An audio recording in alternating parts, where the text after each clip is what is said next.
Okay, this is the great and glorious, soon to be famous one day Nick Dutch here yet again, and today I'm reading from an excerpt from the Theosophy Society's newsletter, and it's entitled Lack of Logic in Skeptical Attacks on Parapsychology. For many years there have been TV programs which try and discredit psychic phenomena, parapsychology and religious beliefs about life after death. I will go through some of the arguments employed by skeptics in these documentaries. Number 1. Magicians can do tricks which look just like paranormal phenomena, therefore paranormal phenomena must be produced using tricks. The fact that one effect can be produced in one way does not mean that it cannot be produced in another. If magicians can fake some psychic phenomena, that does not mean real psychic phenomena do not and cannot exist. For example, the landing of the moon could be faked by filming on a secret TV studio here on Earth. Does that prove that humanity did not land on the moon? So far, the TV programs that try and discredit parapsychology by showing magicians pretending to do psychic feats, it's never explained that this line of thinking does not prove anything conclusively for or against parapsychology. By choosing not to mention the logical weakness of this type of argument, some documentary makers are being dishonest and unscientific. Number 2. People have a desire for something outside of this world, hence psychic phenomena is a product of human fancy. Here, skeptics, i.e. the fundamentalists of mechanistic materialism, try to discredit the very idea of the paranormal by questioning people's motivation and initial beliefs. From the scientific point of view, whether somebody desires that parapsychological phenomenon exists or not has no bearing on the real possibility of the existence of these phenomena. They either exist or not, e.g. the Earth revolves around the Sun and not vice versa, whether one desires it or not. The fact that people desire something outside of this world can be interpreted in a different light.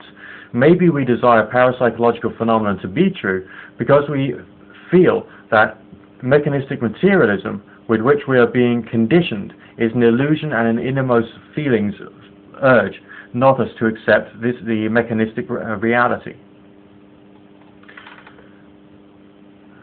Number 3. People want to believe, said with a sarcastic tone. The people want to believe arguments can be used against any beliefs or system of knowledge. It is the I want to believe really a bad motive. Professor Richard Dawkins, an enemy of all things paranormal, I'm not too sure about that statement, but anyway, he said, the popularity of the paranormal, oddly enough, might even be grounds for encouragement. I think that the appetite for mystery, the enthusiasm for that which we don't understand is healthy and is to be fostered.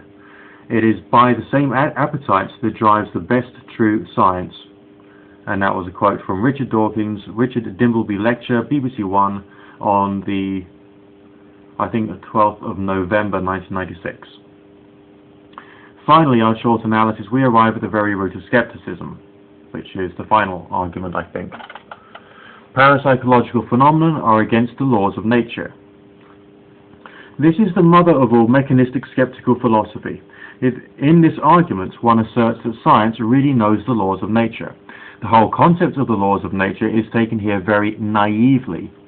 Science knows, of course, some of the regularities in nature and can approximately describe them with mathematical models. But that does not mean that we can confidently say that we know the fundamental laws of nature, nor blindly invoke the phrase, this is against the laws of nature, and cast a does not exist judgment upon some undesirable phenomenon. The truth is that we know some of the laws of nature and not others. For example, it seems that the existence of self-awareness and feelings is a contradiction with the mechanistic laws of nature. So far, our own conscious existence cannot be explained by science. Does that mean that we are not self-conscious and we do not feel just because science cannot explain it? No. I'm not too sure about that part of their argument, but anyway, that's what they say here. Moreover, we have an epistemological problem here. Are the laws of nature the real laws of nature, or are they what human beings believe to be the laws of nature? Our description of the repetitive process in nature of our interpretation of natural facts might not be the best possible one. there can be another theoretical system or paradigm which could accommodate the same natural facts in a more coherent way. Hence, the scientific notion of the laws of nature has to be taken with a pinch of salt.